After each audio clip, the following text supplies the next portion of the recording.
Oh wait, now it says it's live. Liars. Hello, everybody. My name is PewDiePie. No, I'm lying. Totally welcome to Fairy Tale Podcast, where we steal from other people and we don't care, because this is completely unofficial. Yeah. But no, welcome to Fairy Tale Podcast. We may have more people joining in. What? Okay, Mira's pointing at her window. It's so light outside, I didn't realize that it was 9 o'clock. 8 o'clock. Well, it's 8 o'clock. My time. It's not my. No, but it's 8 o'clock here. This is like 7 o'clock 2 months ago. And it's 10 o'clock. It's 10 o'clock in other people's time zones, so they're definitely not seeing sunlight. Nope. Yeah. Except that in the middle of the summer, we might. See, this is what 10 o'clock looks like to me. Okay, so sadly we're not going to have Lisana tonight. Lots of homework for her, so there will not be a Reedus Gallery this evening. We apologize. No, she gave us that extra. No, we're not gonna. I'm not doing it. I'm not doing it without her. Okay. Yeah, that's just how it's going to be. But I mean, the good news is that even though we're going to be missing time with that segment, I have a feeling that our other segment, Levy's research, is going to take a lot, because I have 5 tabs open to try and explain Herbie's question from last week. And plus the 2 I have. God, there's a lot. Yeah, use your real name, deal with it.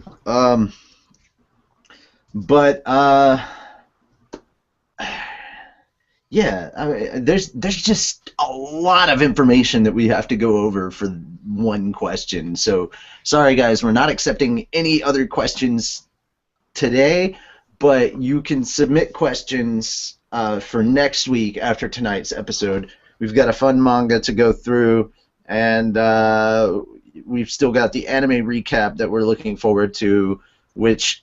Hey, I actually watched the anime this week, so I can talk with Mira about that. So you don't have to listen to me be terrible at summarizing shit. Sometimes you go into depth, and then other times it's like, this was cute, and I liked it. Well, it depends on the episode, man. So-and-so was Also, I stumbled upon I kind of have a lot to say about this one. I stumbled upon something that I did not actually think was possible. But there's now a such thing as a cute horror game. Believe it or not. So I was playing that, and I got to room 12 before a little thing popped out. Like, it took a really long time before anything happened. I was starting to think that nothing was ever going to. If you are a gamer and you like playing games on your computer, check out Spooky's House of Jump Scares. I recommend this one especially for... I especially recommend this one for the Word Ninja podcast crew who does Game Break. I think it would just be hilarious. I just want to see Makarov play it. I just want to know what that's gonna be. What is this called again? Damn you. It's called Spooky's House of Jump Scares. And the funniest part is like, as soon as I'll even send you the link so you can download it onto your computer. Okay, because I was totally about to Google. And I'll put it in the comments for everybody. Here's the link, and that can be shared in the comments if need be. But yes, if you click on that, one of the first things you'll see as you scroll down is there's this very chibi, cute-looking ghost. Oh. Yeah. And there's an ectoplasm thing. This is a horror game that even Naru would play because it's super cute. People die? I don't know. Yes, actually, there are people that have died in this giant mansion thing, but it's not nearly as creepy as other horror games out there, and it's very cute looking. You know what though? It kind of is because even though I know the things are cute, it took till room 12 for me to finally get a thing to pop out at me, and so like I'm going through these levels with nothing, and I'm just like, what's happening? This works in a very different pattern than other horror games in the fact that it lulls you into a false sense of security. And that was what I was super worried about. I was happens, like, oh god. And so you're even though it's absolutely adorable, some of the stuff that will pop up, you'll be like, oh god, bless. And I can't remember how to shoot it. I can't remember what my weapon is. Alright, so You can't obviously you remember can see that we have I can't remember how to Lucy, so shoot we'll the have pop fucking out. Lucy with Lucy tonight. Yay! We Where- don't Get your have bottles to ready! Wearing it looks like a haircut, a really punk rock kind of looking Hinata haircut today. It's You're like that way color. off. It's Ooh, that color Pokemon of dark. It's that color of darkness and purple. I didn't know you were Pokemon talking wing. about Naru, so I'm like, who is the Pokemon? What are you talking Who's about? the only person on here with bluish hair? I didn't know that I hadn't seen her. Like I've been looking at other Alright, screens. so one other thing since we're discussing hair, I completely shaved all of mine. Like I took the guard off the clippers and just shaved it all. So I'm very shiny tonight. I've been debating on Also- doing also- that, like shaving my head. Llast time, You've been doing that for a long the time. last time my I head am. was shaved like this, the last time my head was shaved like this, I was in the military. And the time before that, my mother broke down in tears and said that I resembled an AIDS patient. So, yeah, very much Well, not happy with that. yeah, I kind of have made up my mind. Well, I have an uncle. do I have an want- uncle that was her brother that died of AIDS, so she was like distraught by that. You know, I was like, and she goes, "You look like an AIDS patient." I'm like, "Gee, thanks, Mom. Really want to punch you in the face right now, but I can't, because that would be wrong." I kind of did make up my mind that I wanted to shave my head, but like, there's only 2 people I will allow to shave my head, and one of them is my boyfriend, and he's like, I am not going to be responsible for when you look in the mirror and you freak the fuck out because you have no hair. Please, I'll shave your head. You are not one I of the 2 highly people. doubt you're one of the I don't people who tries. care. You don't have to be awake for it. I'll shave your head. There was no stipulation that said you had to be conscious to allow it. Or know about it beforehand. You'll find out in the morning, and I'll be safely back home. No. No. See, you don't know where I'm at right now. So. I'm uncomfortable with this. We I am too. I can ask Keith. He won't tell you. If I tell him I'm gonna shave your head and it'll be for hilarity's sake, he might. No, he won't. He won't even shave my head because he's afraid of what will happen. Yeah, but he's not a. Yeah, but I'm the one that takes the brunt of it. Or are you gonna take it all out on him because he allowed it to happen? No. That pause says yes. Yeah, that process. Yeah. If he tells you where. Next week, as Carla takes it all out on her boyfriend. Tell him to run now. Run, sir, run. Alrighty.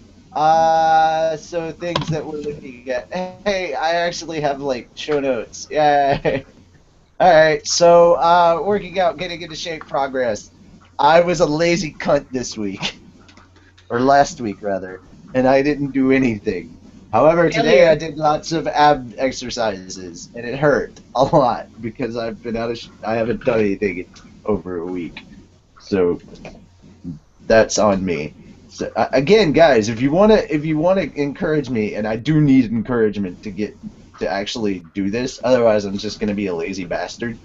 You know, send me stuff on Twitter using the hashtag FireDragonsYoga. That if I see that and I see that people are actually encouraging me to do it, I'll have more of a need. I'll feel an obligation to do it, and I know that's like a crappy excuse, but that'll actually motivate me to get up off my butt and actually do stuff. I think we all need hashtags. Hashtag FireDragonYoga. Hashtag fucking mute button. No, like hashtags to work out. Well, seeing as my crew wants me to cosplay Gray still, because they have not forgotten, I could do with a hashtag as well. Yeah. Hashtag Makarov should be hashtag wear my pants. Your cosplay Hashtag Gray. my amusement. Since he's cosplaying Gray. Or hashtag ice Whoa. make abs. Ice make abs. I like that one. That's good. Okay. what- Gaming videos. None recently. Sadly, I can't record stuff through my PS3, and so that means you guys are missing out on a lot of the stuff I've been doing on Destiny because I've been running the Crota raids and failing at parts of it. But I've got a character that's about to hit level 32, which is the highest that you can get in the game until they release the new DLC. So yay, on to that, yay. And that's the gaming videos update. And now it's time to move on to Makarov's musings. So take it away, Makarov. Yay. Rushing. I can actually do it this week. Yay! This is kind of adapted from Galaxy Quest. I started with it, but then ran with it. Oh crap, what was it? Oh yeah. Never give up, but surrender is perfectly acceptable if it is for a toxic, personally detrimental, or otherwise lethal reason towards your future. What?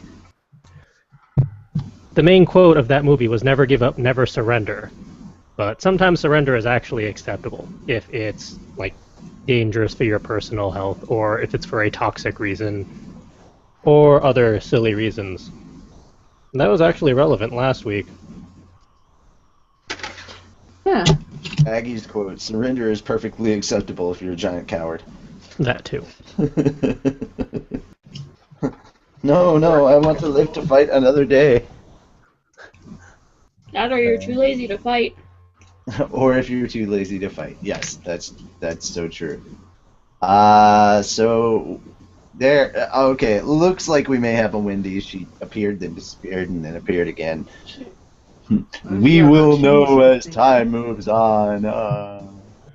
Alright, so sadly, again, we are missing an Elfman, so we do not have Cooking with Elfman. What is up with Elfman? Like, did I I message don't him? know. I really don't Hashtag know. fairy tale fitness. I like it. Whoa. Hashtag fairy tale fitness. That I works like too, it. guys. If you I wanna like use it. fairy tale- I If you want to use the think hashtag there was fairy an tale update to the fitness. comments. Huh? They look the hashtag. Sorry, I think there was an update to the comments. They look different than normal. Oh, okay, cool. This is weird. Alright, so we're going to move on from Makarov's musings on to swag. We have news. Well, it's News and swag and Swag news are and all news. involved, so you can take over as you see fit. Okay. Screen sharing. I don't think there's anything that I shouldn't be. Alrighty, are we sharing? Mm-hmm. Just super glad I don't have to, like, audio edit this show. Oh, yay! I remember that picture from the end of the fairy tale anime this week. Okay, so Yeah, I liked it. news. Fairy tale author post anime never ending art.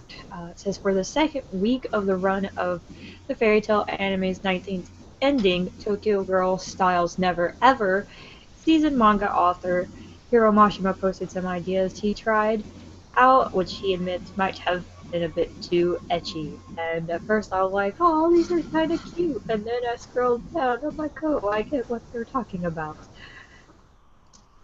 Because, I don't see, The fact that they're only showing it in, like, little segments, and so most of what you're seeing for the majority of it is It's just like random cloth. well, this just is what it boob looks like shots for Twitter. all over the place.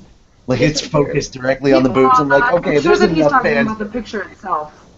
Like, we already I feel had like he's enough talking about the fan picture service itself. in the anime this week to begin Oh my god, it was with. so funny though. I like Urza. Big, tiny. Small. I like Urza. Look at Urza. What Wait is for the Lee's match. on? What? And then this is what you I'm actually behind. see in the anime. So, and I then saw a little Lucy bit of last this. week. A little bit of that. Men. Oh god. Oh, come on. That one totally needs to be in there. What, this Fairy one? Tale of the Dead Yeah. Man. No. And then you get No, some the fish. sting, the saber-tooth one. Oh, this one? Be in there. Yeah. Yeah, they're so That's cute. super cute. Then some Mavis. Love Mavis. Yes, you can find all of this on Crunchyroll. Of course, if you want to share and look for yourself. Oh, go back. Go. Okay, there is swag, of course. The limited edition Lucy figurine from X Plus. You can still do pre-orders, and it will be shipped around the end of May. It's 16,200 yen, about $136. And here's what limited edition looks like. Huge! Huge. And then here's I feel like what this the is a normal edition appropriate looks like. considering the episode this week. I can't find the normal edition anywhere, so I don't know how you guys get that if you want it. And size comparison. Pink one? There. That's boring. Yeah. Here's 40 centimeter tall Lucy. Again, And huge! the cat bag, which is the eco-friendly bag. You get the eco-friendly bag if you order the limited edition.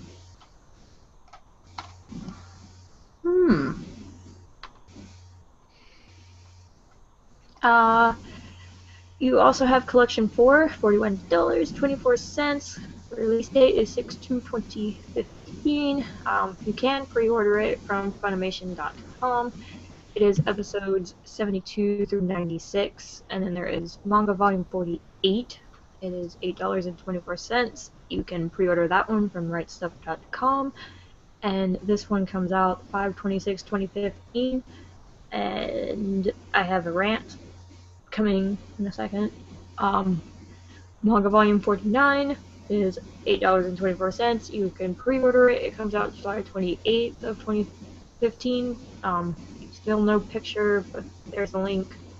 Or you can go to rightstuff.com and find it for yourself. And the Lucy 1/8 scale figure, which is $122.99, is supposed to come out the 30th of this month. And you can get that one from hobbyfan.com. Now, the rest of swag is, of course, wall scrolls, because I'm in that section of the swag. And Right Stuff has got rid of all their wall scrolls, or I just can't find it. But Right Stuff didn't have any wall scrolls, and Crunchyroll didn't, or had a few wall scrolls, but they're more or less unavailable. So I don't know what's going on with wall scrolls. Apparently people are not liking them at the moment or something, or they're not selling. I don't know.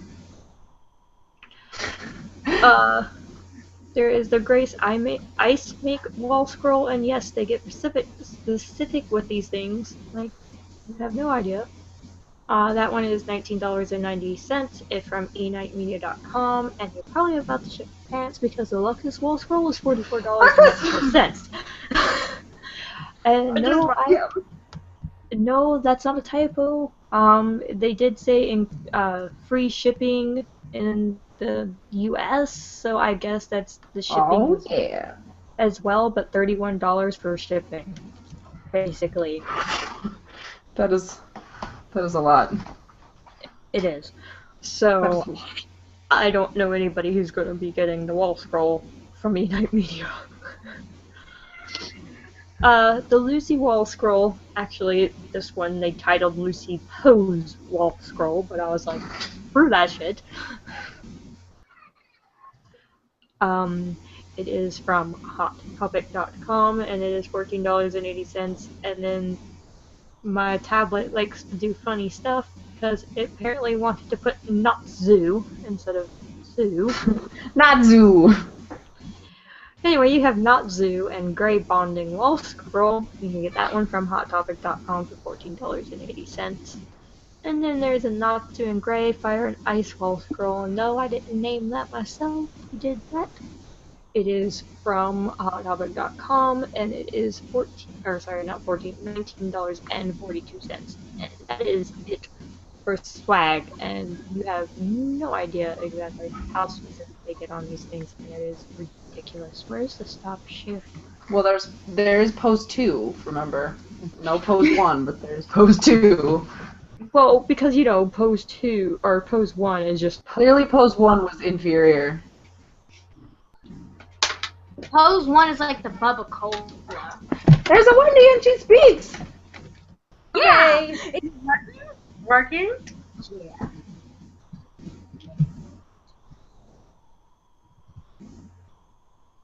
Uh-oh. So, Wendy, would you like to see what an RC car looks like? Yeah, can I? What? Let me go get one. You don't know what an... Wait a minute. What? I'm very confused. What do Oh, you... Why is she... What are you... We were talking about it over Gmail, like these RC cars, and she was at like a racetrack. Uh-huh. Yeah, it was awesome. I just feel like this is a thing that you should know already. But I guess they're probably not so much a thing anymore as they used to be. Maybe. Wait, I don't know. wait, an RC car isn't like the toy car, right? I've seen those. Now I'm worried that what I'm thinking about is not the right thing. So we'll see. Me too. I'm confused. Because I'm really good at being wrong all the time. I just don't like doing it. This is an on-road RC. Whoa! Yeah. Okay. RC. Yeah. Oh, I yeah. believe That's what I was this one thinking. is a 1/10 Supra. Whoa. Yeah. I've seen one of those before. My grandpa, related about me by marriage, he used to collect those toy cars and like keep them on a shelf, and we couldn't touch them. And it broke. Well, this one is big. This is a 1/10 scale, so it's probably bigger than the ones that you were thinking of. But this is what I was talking to you about when I was at the And you track. can drive them and not crash them into things, except that I was always really good at crashing them into Oh, shit. I'm really good at It crashing. looked really cool. I'm much better at crashing into shit than not. Wait, instead of crashing, you could like purposely drive into someone's leg and be like, "Oh, I'm sorry, it's just crazy weather, right? Not my fault. I didn't do it." And that could work. Anyway, this is what I was talking That's a really cool to you one. about. Yeah, this one's mine. I have one that's probably 10, 12 years old, something like that. It's got really big, really spiky wheels, and it's like got this huge spoiler, and it looks kind of like a squished dragster. Super Well, weird. that's an on-road. Like, there's buggies and there's trucks. Yeah, I guess it's a buggy. That would be the best way to describe it, is a buggy. I drove it everywhere. That sounds really cool. My boyfriend, he was asking me what kind of car body I wanted for it, and I was like, can I get, this in this car? And he's like, what? You don't want Dom's car from the first Fast and the Furious? And I'm like, oh, yes, I want that car. And then he goes, okay, so he starts looking at the bodies. He's like, you want it purple? And I'm like, no, I want it red. I want it movie screen accurate. He's like, nope, no, because you would never drive it. And the point is for you to drive To it. drive it. You would look at that thing and drool. So you can eventually have Dom's car, but not right now. Not right now. Anyway, I think con updates is next. I was killing time to see if Natsu Natsu came back. I think it's, but I'm pretty sure you're right. right. Lucy, con updates? I can do this. Actually, I can't. And you? Or I believe no, in you. no, I'm sorry, not con updates. Fuck English. with Fuck Lucy. English. And kill brain cells at the same time. Woo! I got my fireball. It's called multitasking. I forgot to drink last time, so... So, get your bottles ready. Oh yeah. If you have any left. Yeah, you guys should have bought a new bottle by now. It's about time. I did. I've got a bottle. Yes, you drink that. You drink the non-alcoholic stuff. Yeah. Alright, starting it off. Already. Alrighty. I One. can't read. Shut up. Supernova Pop Culture Expo, Gold Coast, April the 17th through the 19th at the Gold Coast Convention and Exhibit Center in Broad Beach, Queensland, Australia. Todd Havercorn will be there. Say hi to him in Australia. Sun. Wait, is it somewhere there? No, it's not. It's actually getting cold over there now. That's sad. No more beach. Whatever. Continuing! Techo, April 16th through the 19th at the David L. Lawrence Convention Center in Pittsburgh, Pennsylvania. Oh my fucking god, I did not fuck up the letter. I know, I'm surprised. I'm proud And of if you guys still have some... TacoCon. I know, right? Techo. So if you guys still have any alcohol left, feel free to pass it on the Kana. Jamie Marchi and Jamie Michael Tatum will be there. Next up, Florida Anime Experience, April the 24th through the 26th at the Park Inn by Radisson Orlando Celebration in Kissimmee, Florida. Brina Palencia and Trina Nishimura. So go say hi to Juvia and Shetty and hug them and say hi. Because why not? What date is it? Okay, I can still keep going. SabakuCon, April the 24th through the 26th at the Crown Plaza Albuquerque in Albuquerque, New Mexico. Alexis Tipton. So Miliano will be there. Collective Con, Yay. May the 8th through the 10th at the Jackson Fairgrounds in Jacksonville, Florida. Todd Havercorn will be there. Once again, he is alone. Wait, was Why? that just in Australia? Huh? I said, like, the con updates, if we go in order, wasn't he, like, in Australia before he was now in Florida? Yup.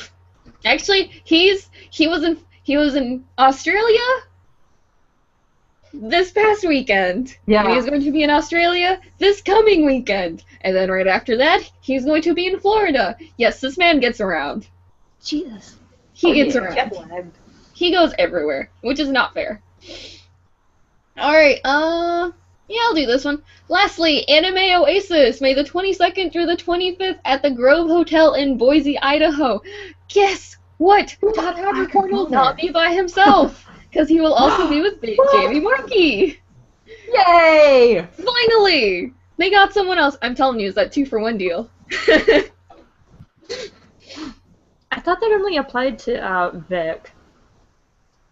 You never know. Dude, you never know. Omni Expo, May the 22nd through the 24th at the Rosen Center Hotel in Orlando, Florida. David Wall. Can anyone guess who that is? Yes. David Wall? I've never Gajil. even heard that name. That's Gajil. Gajil and Sherry are going to be at Omni Expo. That's because you're Okay, talking bad. so the last one, and absolutely no one's going to recognize this name, but I cannot believe that I found it. Animazement, May the 22nd through the 24th at the Raleigh Convention Center in Raleigh, North Carolina. Kikuko Inoue is going to be there. She is the Japanese voice actress for Minerva. Holy shit. What? Oh, we She's had going to be Animazement. Animazement is known for every year getting either artists or voice actors from Japan. This time they got the Japanese voice actor for Minerva, and I swear to God, if you see her gigantic list of all the voices she's done, she's been in everything. She's at least a minor role in everything. Her list is gigantic. And that's it. Shut up. So, wait. Minerva's gonna be in North Carolina. And I want to go see her. I want to go see her. You're very close. She looks adorable. Like if you see the picture, Road trip.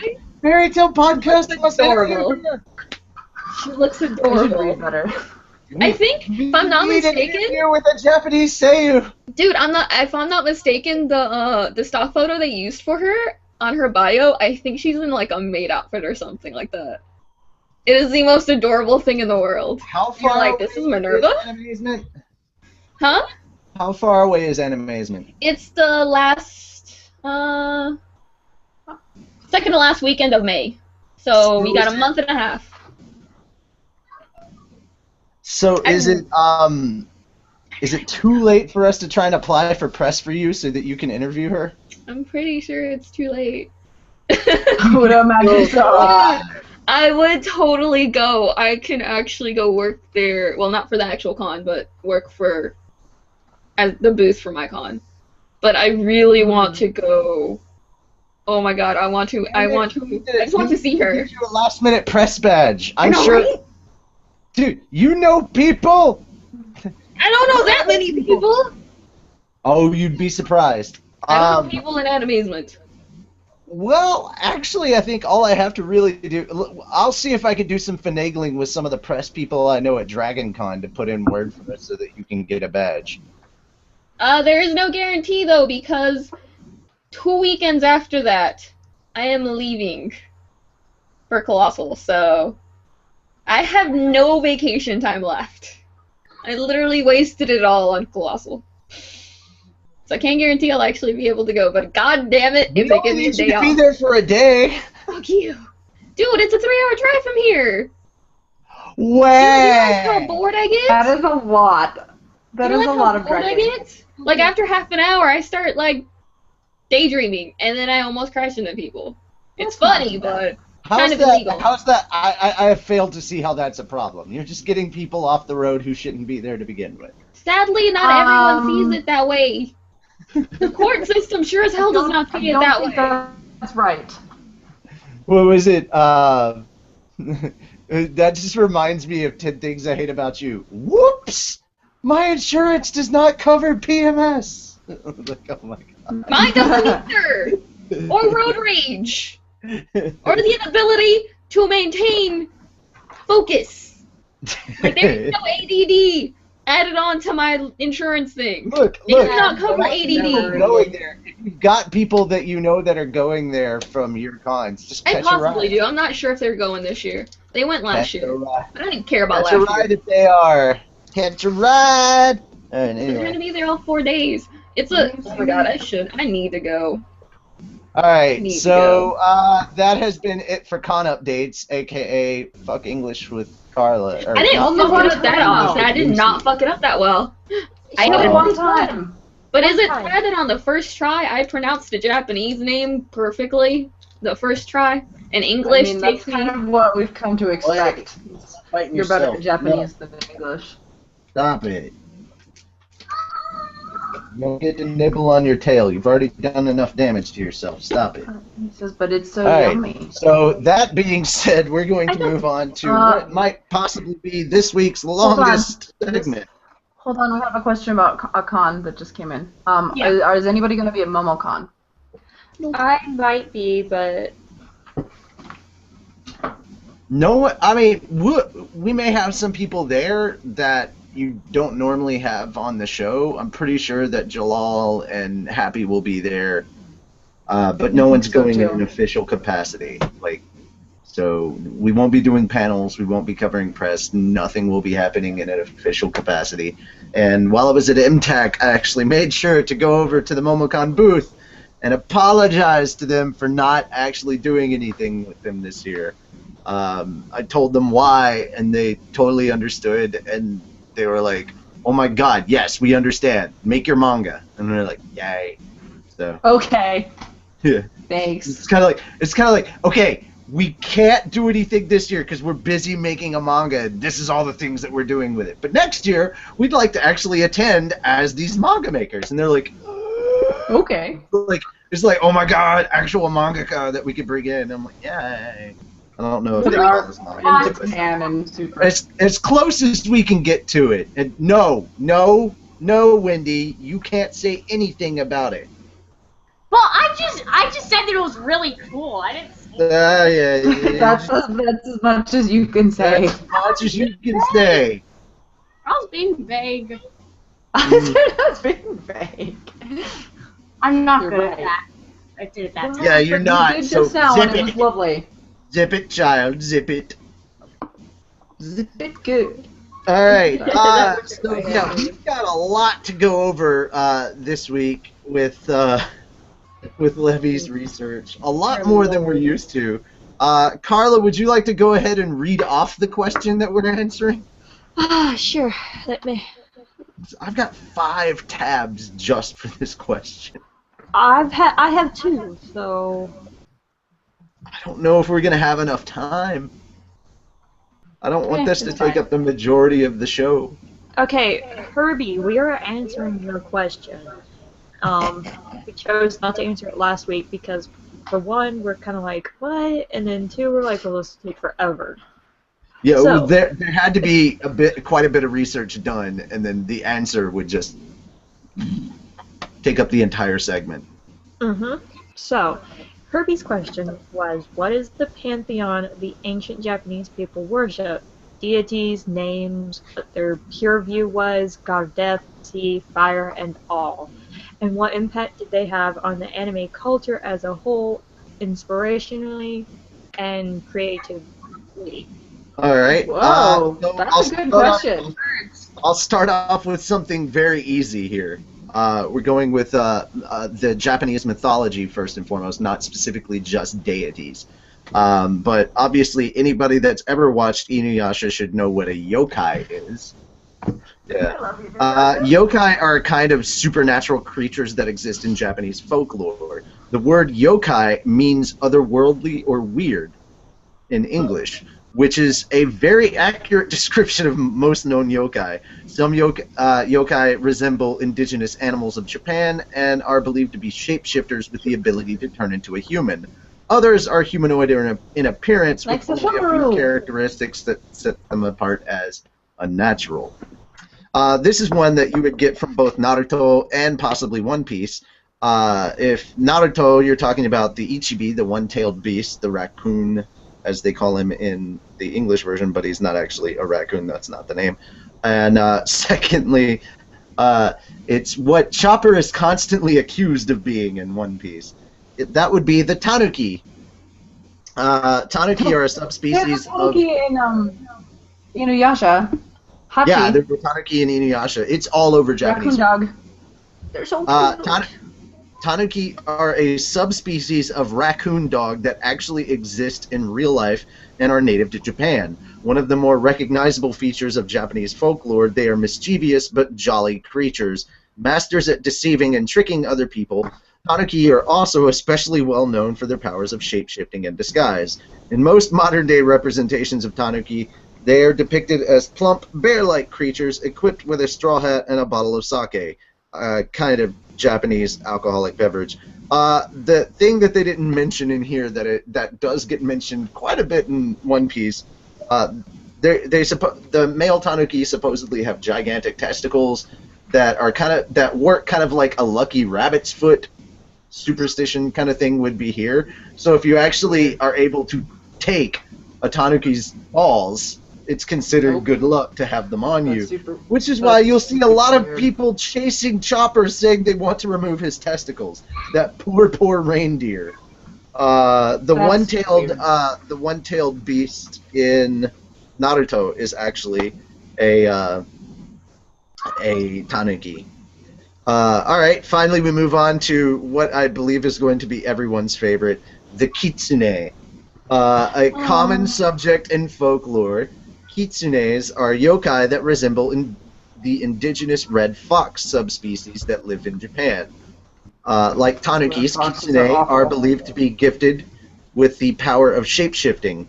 In addition, they are also said to possess great intelligence, a long life, and magical powers. Kitsune are generally classified into two kinds. The Zenko, literally good foxes, which are benevolent foxes associated with the Inari, and Yako, literally field foxes, which are foxes that tend to be mischievous and sometimes even evil. In that case, you would say that Yako would be a good representation of the nine-tailed fox in Naruto. Also, Shippo's a kitsune in Inuyasha. Though he's probably not. Okay. I've got a lot to cover, so you don't have to keep throwing out all the Inuyasha references I'm making. I mean, it's part of the question, though.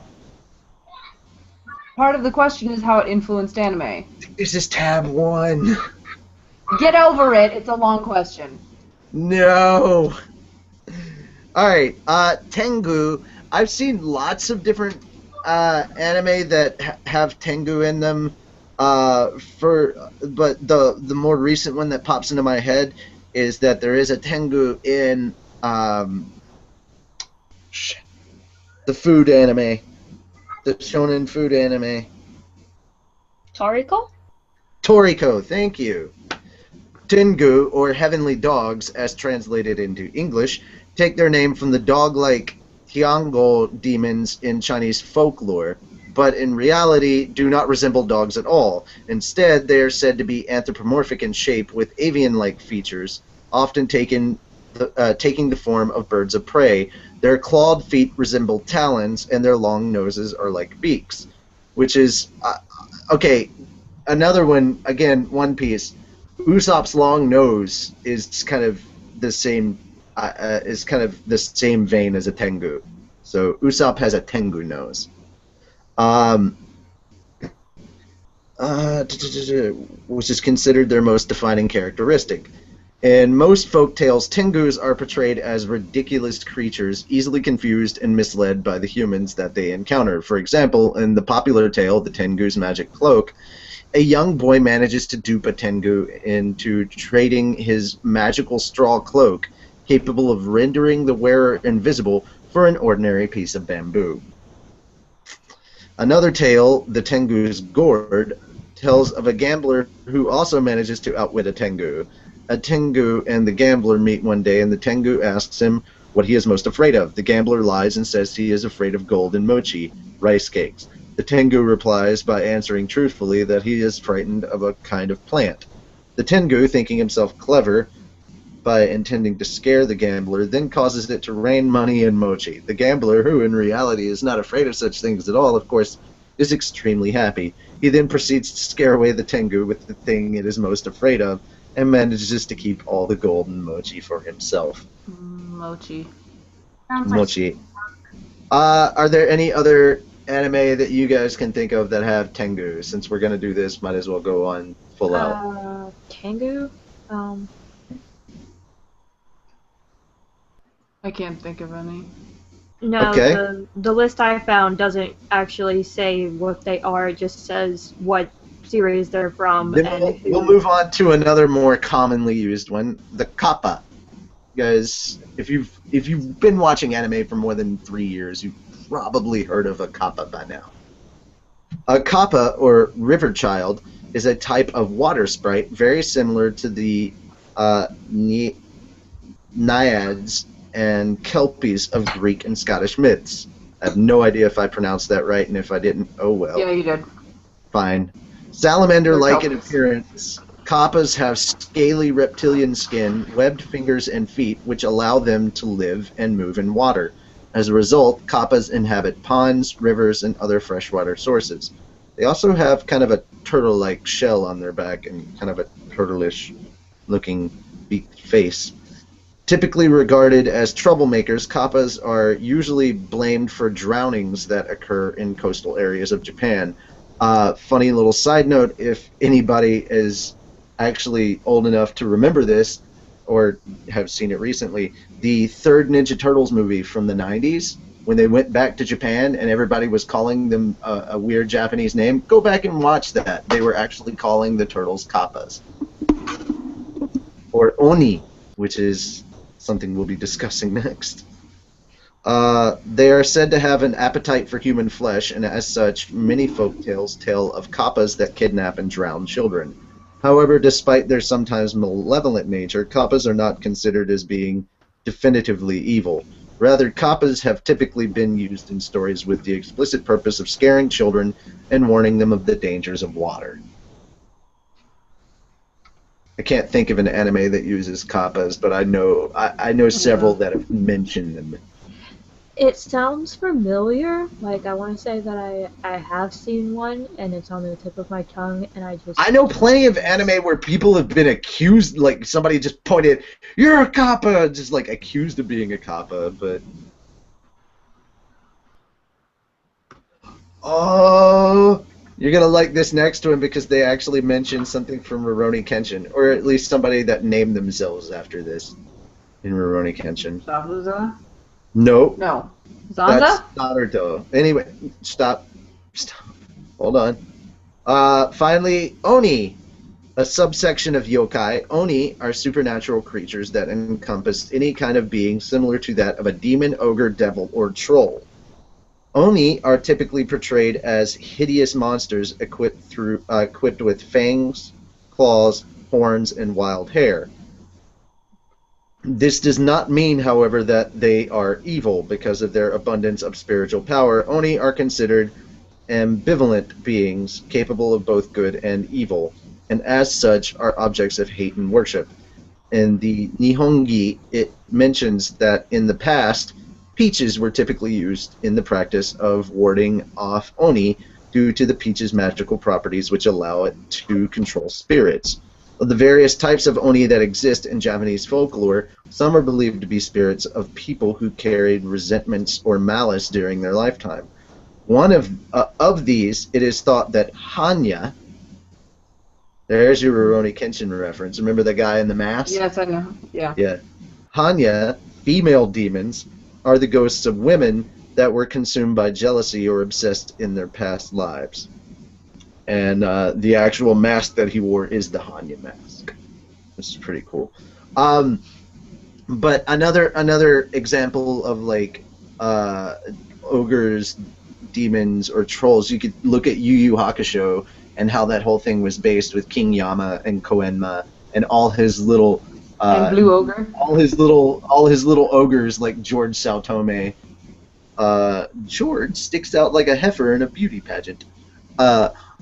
God, great times. But those are all Oni. Every one of those that works for him, and that's kind of how, like, if you look at like Dragon Ball Z, you'll see King Yama in there. I don't know about Dio-sama, but like Yama is considered King Yama, or Yama-en is actually considered like the ruler of the afterlife, and he determines where you go. Yeah. There's also a trope that uses Oni in it. It's a red and blue Yeah. Oni, and they play off each other, because one's good and one's bad. I'm trying to see if I remember any of these in an anime. Okay. Kamaitachi. This is the only one in the second tab that I see that works. That's something I've definitely seen in there. Kamaitachi is a weasel like character. You are walking outside and suddenly discover that your leg has been cut off as if with a sharp blade. This is said to be the work of Kamaitachi, literally a sickle weasel. Yeah. It's a weasel that instead of having 4 paws, it has sickles. And then good. I remember this from actually showing up in Naruto. Tamari's fan in Naruto. She uses an attack that she says is Kamaitachi, and you actually see a weasel and it's riding on a sickle. So another way that this kind of shows up. The Kamaitachi is an extremely widespread yokai phenomenon found throughout Japan, but probably most common in the so-called snow country of northern Honshu. In most cases, the creature inflicts its wound on the lower part of the body, or on the shin or the calf, and often there is no pain or blood associated with the cut. Beliefs and narratives about Kamaitachi vary from place to place, but the creature is often said to ride in with a powerful gust of wind or on a whirlwind. In some places, the phenomenon is known as kamikaze or sickle wind. Not kamikaze, kamikaze. So, that's the one I know about. Alright, we're going to get into a bit more of the, I guess you could say a little bit more of the kind of Naruto stuff that I know about. Izanagi and Izanami. If you aren't familiar, Izanagi and Izanami were Sharingan-specific techniques that the Uchiha clan could use if they'd gotten to a certain level with their Mangekyo Sharingan. But wait, I got a question before you start. I'm sorry, I didn't mean to interrupt you. But is the sickle weasel like off Negima? Like, is he like look similar to? That was actually an ermine, not a weasel. Oh, really? Yeah. Mind blown. Okay, sorry. It's all good. Alright, so Izanagi and Izanami. He, with his spouse and younger sister Izanami, gave birth to many islands of Japan and beget numerous deities of Shintoism. So Izanagi is recorded in Konjiki as, wow, I can't read that. That's in Japanese kanji, and in the Nihon Shoki. Okay, so apparently he is a deity born of the 7 divine generations in Japanese mythology and Shinto, and is also referred to in the roughly translated Kojiki as the male who invites, or Izanagi no Mikoto. It is also pronounced Izanagi no Okami, the great god Izanagi. But after Izanami died, after giving birth to the fire god Kagutsuchi. Oh my god, Kagutsuchi shows up in My Hime. That's the name of the fire god that Mai uses. Okay. A lot of this is just slowly clicking away in my head as I remember stuff. Izanagi executed the fire god with the 10-grasp sword. Afterwards, he paid his wife a visit in Yomi no Kuni, the underworld, in hopes of retrieving her, but she had partaken of food cooked in the furnace of the underworld, rendering her return impossible. Izanagi betrayed his promise not to look at her and lit up a fire, only to behold her in her monstrous and hellish state. To avenge her shame, he dispatched the horrible hag Yakuza no Ikazuchi no Kami, or Raijin, and Yomotsu Shikome to chase after him. Izanagi escaped, but the goddess declared to kill 1,000 of his people every day. Izanagi retorted that 1,500 would be born every day. In the cleansing rite after his return, he beget Amaterasu. Again, adding more into the Sharingan, Itachi kind of Uchiha mythology here. Amaterasu, the sun goddess, from his left eye, and Tsukiyomi, the moon god, from his right eye, and Sano, tempest or storm god, from his nose. Okay, so Izanagi and Izanami kind of have a lot to do with Amaterasu and Tsukiyomi and Sano, which are all things that, if you watch Naruto, will sound very, very familiar. So now you're kind of seeing a lot of the lore in Naruto kind of take shape and form a bit, especially from the Uchiha clan standpoint. So yeah, Amaterasu is the sun god, which would explain the reason why Amaterasu is the fire that cannot be put out. It is the eternally burning fire, because it's the sun goddess. Tsukiyomi can cast a illusion on you because the Japanese believe that, or used to believe that the moon had a lot to do with illusions and enchantment. And then Sano, well, the storm god. So I don't know how it completely works in with Naruto, but you could say that once Sano strikes at something, it basically devastates the landscape as if a storm had blown through. But yeah, that's all right. So I went through that. All right, Hachimen. I'm gonna have to try and go through this as quickly as I can. Also known as Hachimen Shin or Yawata no Kami, he is the god of war and the divine protector of Japan and its people. Originally an agricultural deity, he later became the guardian of the Minamoto clan. His symbolic animal and messenger is the dove. I know I've heard of Hachiman as the title of a manga before, so yeah. Okay, something that can actually go back to fairy tale in a way, because we have the Raijenshu, who are the thunder guardians who basically work for Loxus and look out for him. Raijin, commonly known as Raiden, he is the god of thunder and lightning and is often paired with Fujin. As the latter, Raijin is usually depicted as his Oni. So another thing that would kind of explain like some stuff that showed up in Final Fantasy VIII, you had Raijin and Fujin as characters that worked under Cypher in Final Fantasy VIII. So a little bit of video game lore there. There's a lot of folk tales that end up showing up in Japanese anime, like Kaguya Hime, which is the Princess of the Moon. She's known as Kaguya. She shows up in Inuyasha. She shows up in Sailor Moon. There's a folktale about an actual rabbit that descends from the moon, and it turns out it's actually a moon princess, and then she unfortunately has to leave and go back. And that was kind of that was a folktale that Naoki Takeuchi kind of based Sailor Moon off of. And that's why Sailor Moon's name is actually Ski no Usagi, or Rabbit of the Moon. Ski, of course, meaning moon, and no meaning of, and Usagi, rabbit. Remember, in Japan, it's all backwards. So for us, it would probably be Usagi Skino. But for them, it's Moon of Rabbit, or Rabbit of the Moon, that way.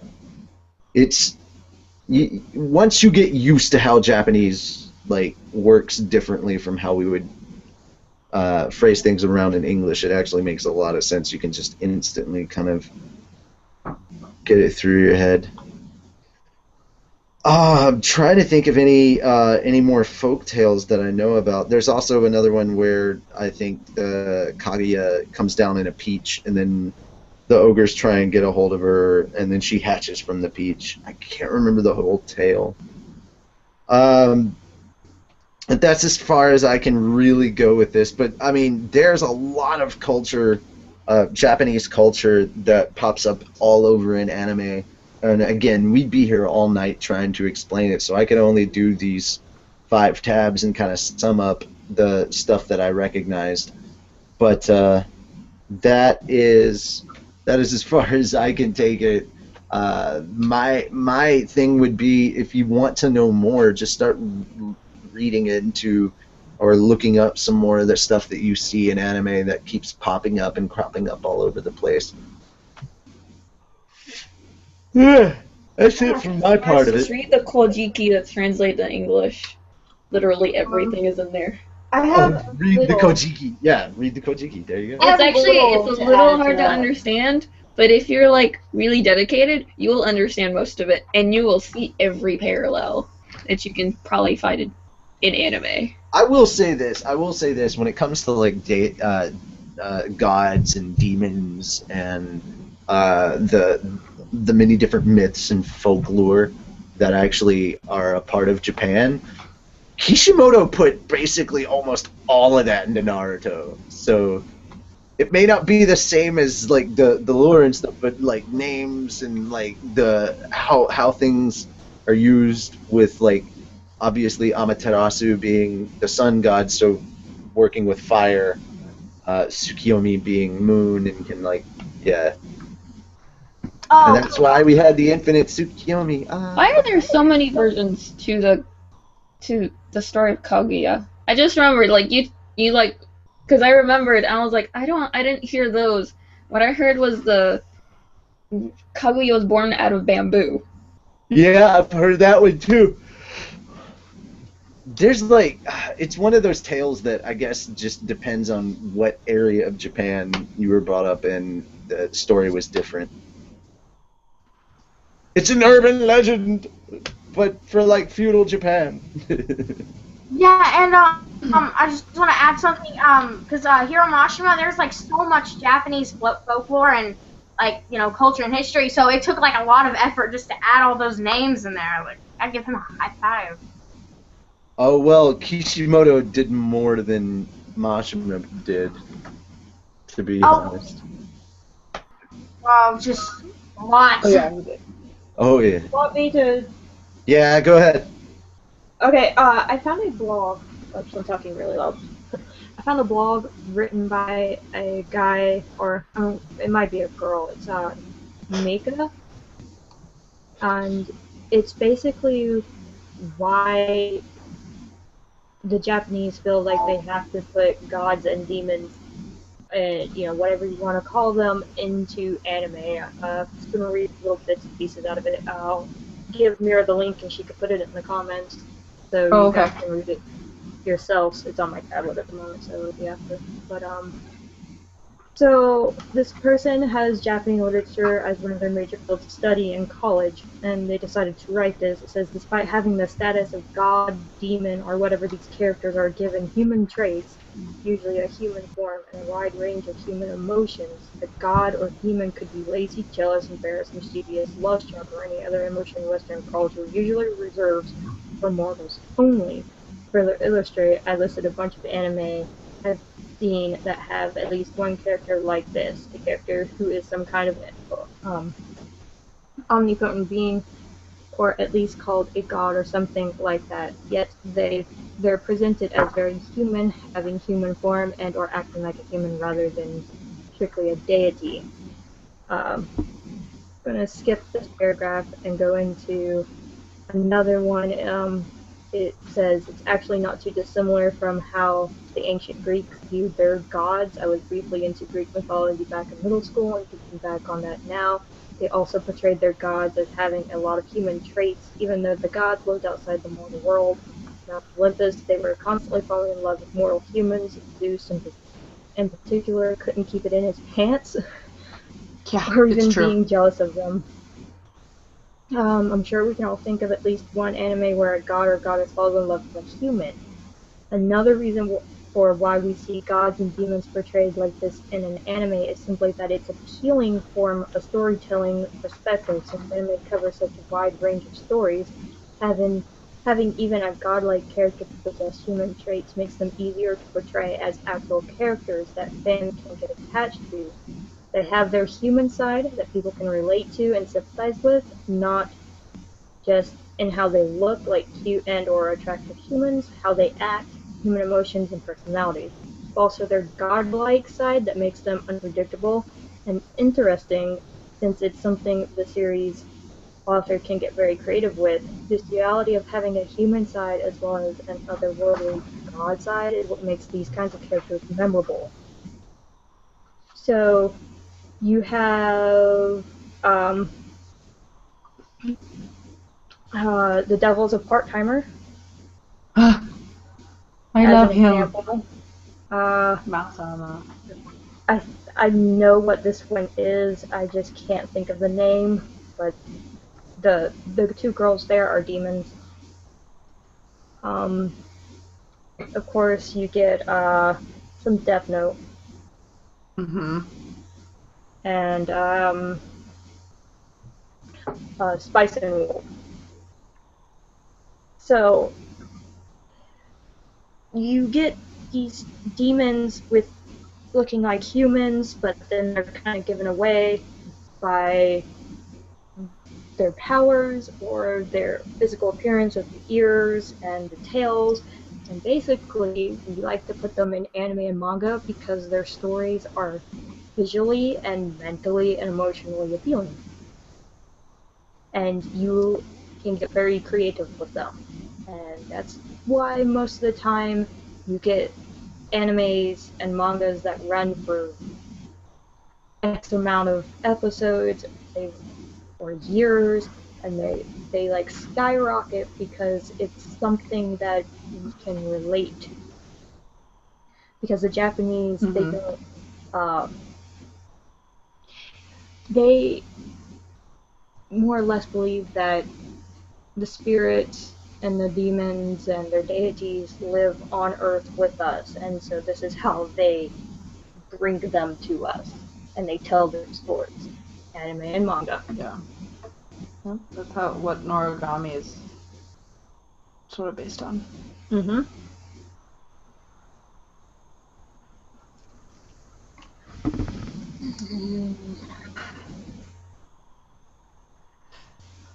There's also speaking of folktales, there's folktales from Japan on Crunchyroll. So it's got a bunch of them. There's like 100 episodes or something ridiculous, but it's got a bunch of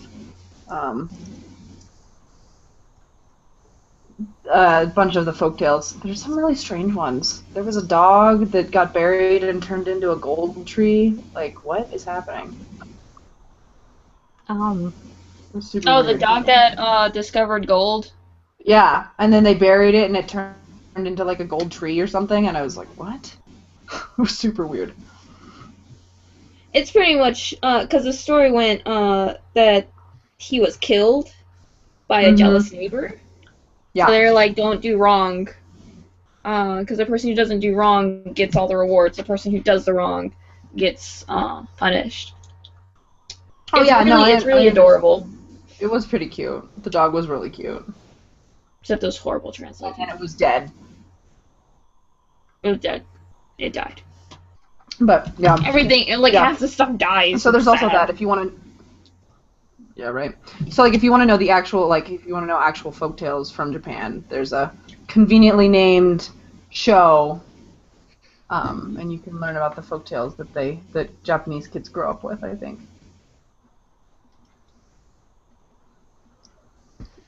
Yep. My clementine is spilling all over me.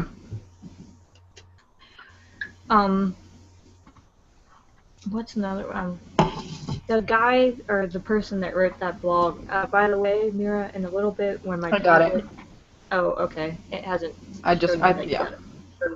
There is another blog that the person wrote before, not really about gods, demons, and Japanese deities, but kind of like demon and god powers, and how they used Bleach as a reference.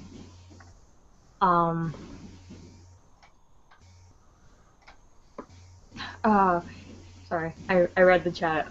They use Bleach as a reference. Obviously, they look like humans. They're dead, but they look like humans. But they can come to the human or be seen in the human plane, but they're there all the time. Kind of whether they want to be seen or not. And they have powers that are obviously not human. But some of them are godlike or demon-like or not something that a human could do. Yeah.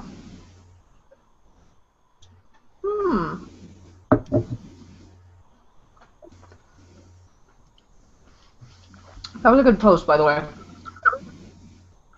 Oh, did you read it? Mr. Mountain Hunter. Well, no. I just from what you read, I was super into it.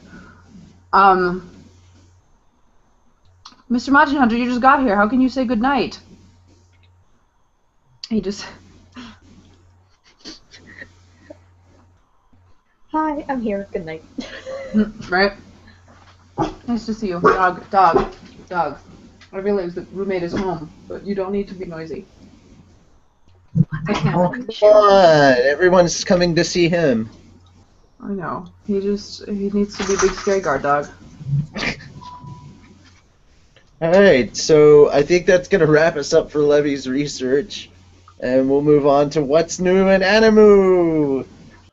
Somebody other than Carla or I watched something in Animoo that they want to talk about. Because we've talked about stuff for the last 2 weeks. You mean Mira? Because you mean me? Because I watched something, but I talked about something before. In the last 2 weeks? Recently. Pretty sure it was Carla and I talked about Your Lie in April. Oh. No, because I talked about Your Lie in April, and then you talked about the ships. Lucy, have you watched any new Animoo? I've only watched folktales. You already talked about the one I found was. Japan? I think I did a while ago. Actually, you know what? You could talk about the most recent one. I'm curious. We'll just consider it. Oh my god, episode 1. Oh my god, the most recent one was the weirdest one. It wasn't sad, ironically. I thought it was going to be sad. I don't know if I watched the actual on Folktales of Japan. I think we watched different versions. That's the problem with Folktales. They have about 5 million different versions. I think the Crunchyroll version's the one with the lady. And then we watched the one with the actual guy. But the last folktale that we had to watch for Folktales class.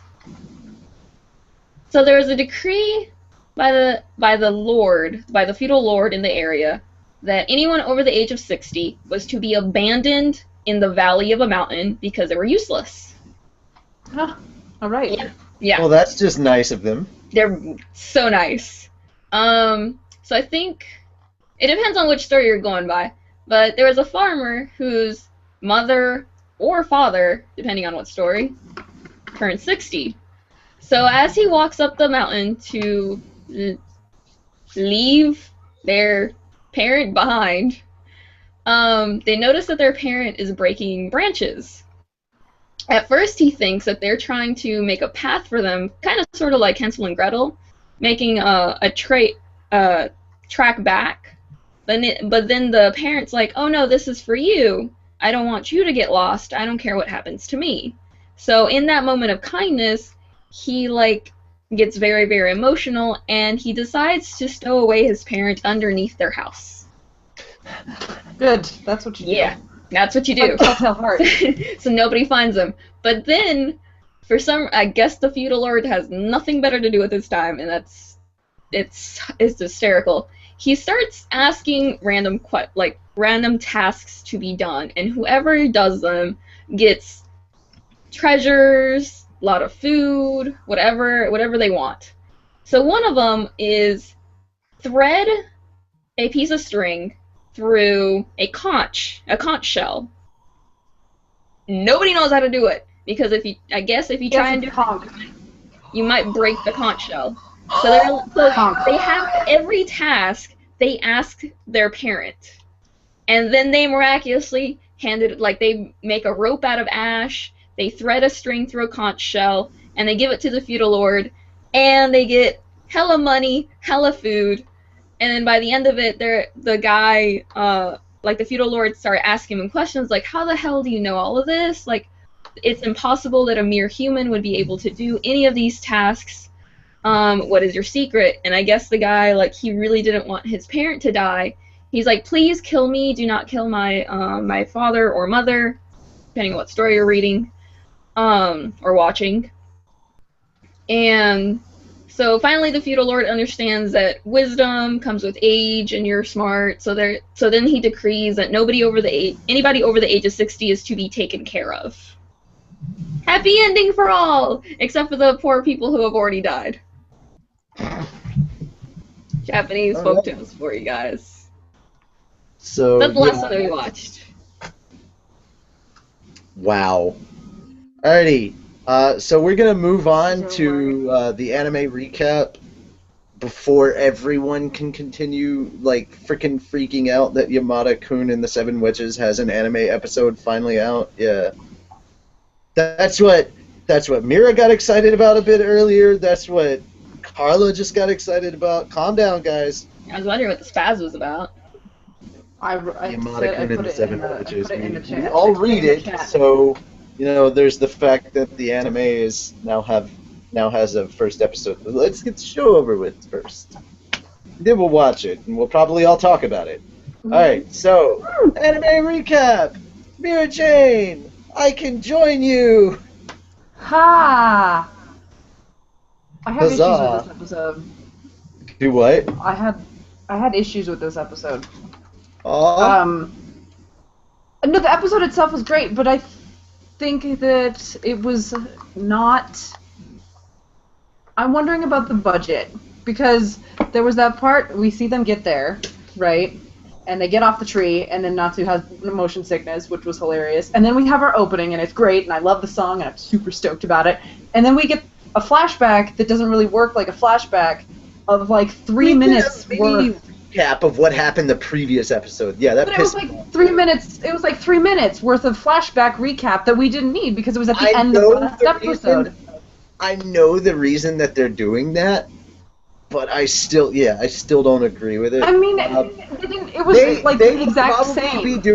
They will probably be doing this for several episodes throughout this arc because it's just a way that they can put in 3 extra minutes so that they're not filling up the full episode with too many chapters and getting ahead too quick. That's what I was wondering, if it was a budget or a time thing. But they didn't reanimate it. They didn't reanimate it. It was the exact same footage from the previous episode, and I was like, we watched this exact thing a week ago. I'm unhappy with this. Like, you can tell me if you can show me a flashback, but do it differently.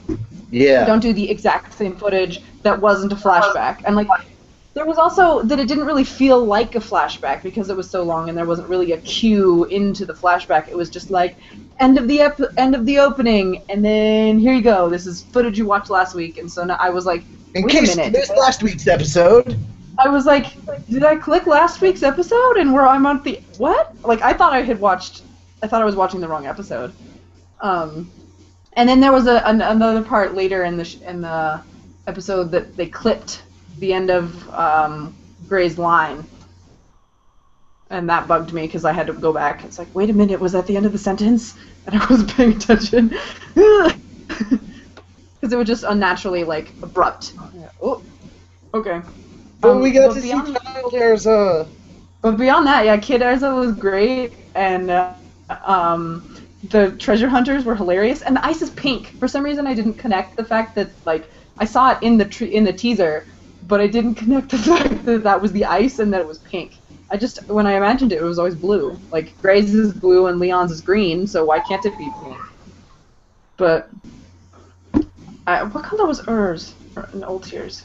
I feel like they were slightly different. Anyway, I don't know. It was cute though. Beyond that, I really You're not allowed to be watching the show right now. You have to do this show. Guess who's coming? right. No. Get out of here, Ray. Get out of here, No, Carla. there's no hush. No, freak out.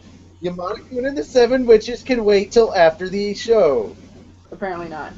I did really, really enjoy the whole freak out that Natsu had about how huge everything was, and then we saw him yell huge at Lucy's boobs, and then yell small at Wendy's boobs, and then yell huge again at one of the giants. That was pretty funny. Ah, Wendy, your boobs are tiny. Ha ha. I'm going to. And then Carla imagining what Erza was doing to the giants, like, why are you frozen? And breaking them. That was also pretty funny. I love that idea. That was hilarious. I mean, she totally I think would do Wendy that. is actually frozen. No, she's not. She just said something. Did she? I never saw her move. She looks frozen on my side. Why? But she was just saying something. Wendy, say something. Say something. Saying something. I told you. Okay, so her video is frozen for me, but her sounds were. Well, I mean, everybody's video is frozen for me generally. I don't know. My screen is what YouTube sees. Well, I mean, they see a picture instead of a frozen screen, so. Oh well, yay, picture.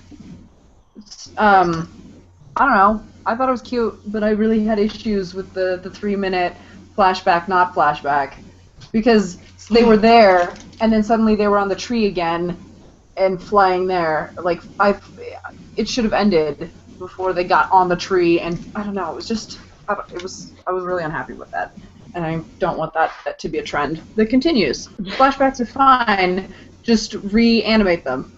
This is how I feel. My only real comment on like certain things is that the closing animation is just proof that we don't need Viagra. That just how much HE is all over that closing animation. That is the cure for erectile dysfunction right there.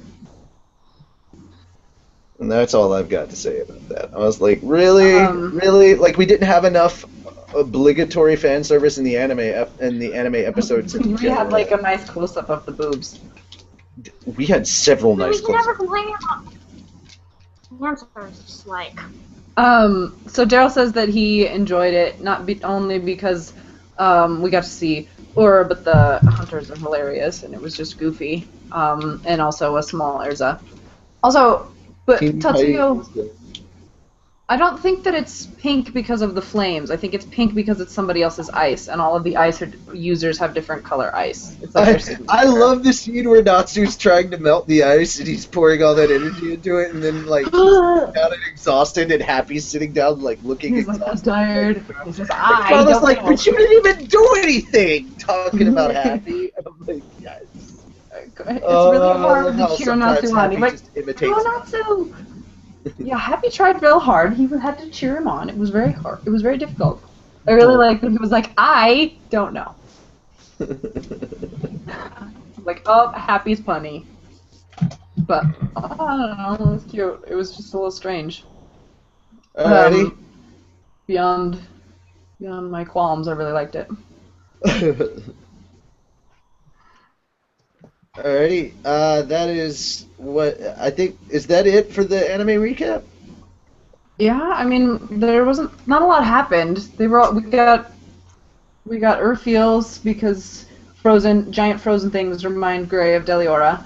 So I did like Deliora flashback and we seeing had the her flashback again. to that, and then and then the treasure hunters have Moondrip, so we've got even more flashback to Galuna Island. I'm really excited.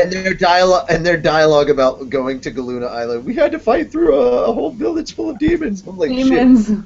I was like, if that was Natsu in them, they'd just be like, hey, we have some Moondrip. Yeah, sure, here you go. Right, I thought that was pretty funny. And then when Natsu's the one that realizes that if they get the Moondrip, they can defrost everything, and everybody's like, oh my god, you're right! And then they go chasing after the treasure. What is Natsu smart? What? So, Alright. That will wrap us up for the anime recap, and we'll move on to Guess Who? Now with Carla. Now with Carla. Yeah. I'm gonna be trying to speed through a lot of these segments because we took up so much time on Levy's research this week. Levy's research. Well, we don't. At least we don't have Reedus. I mean, it's sad, but there's that. Yeah, we don't have Reedus. So right after this, we're going straight to the manga. Mm-hmm. And I actually got the manga pulled up on my laptop this week, so I don't have to be reading it there, so I can read it here and still see what everybody's doing. Okay, nobody guessed last week, so, first, the rules, you get 10 minutes with a 45-second, buffer. After the buffer, no guesses will be read or counted, and that means you get 5 hints, 2 minutes per hint.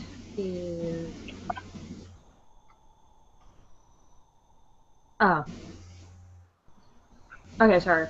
That means you get 2 minutes per hint. Last week nobody guessed, so there'll be a review of the 5 hints from last week. If nobody guessed this week, then of course the hints go back up on fairytalepodcast.com. And if you do win, then you get a 2-day free trial premium pass to Crunchyroll.com, so 48 hours you can become a couch potato and read manga or watch Animoo or K-dramas, I think is what they have. I think it's only K-dramas. So you get to just veg out for a weekend if it's your thing on the weekend. Unless Sunday and the weekday is your weekend, I don't know. And you lose it. What? That's not what I wanted. That's not what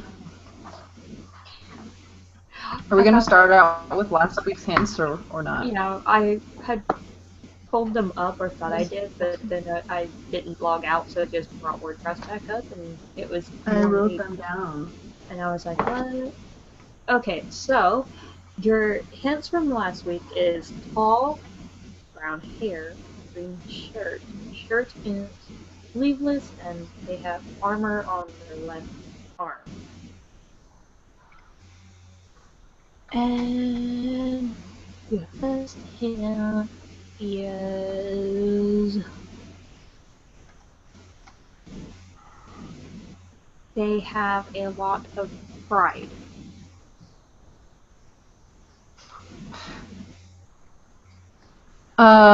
We have okay. So we have canon. Correct. Okay. So we have a bunch of people guessing it, and I don't know that I necessarily trust Hangouts. And the other thing is, I don't know, somebody who can't watch it because they're in, I think he probably lives in England or somewhere over there, guessed it a long time ago.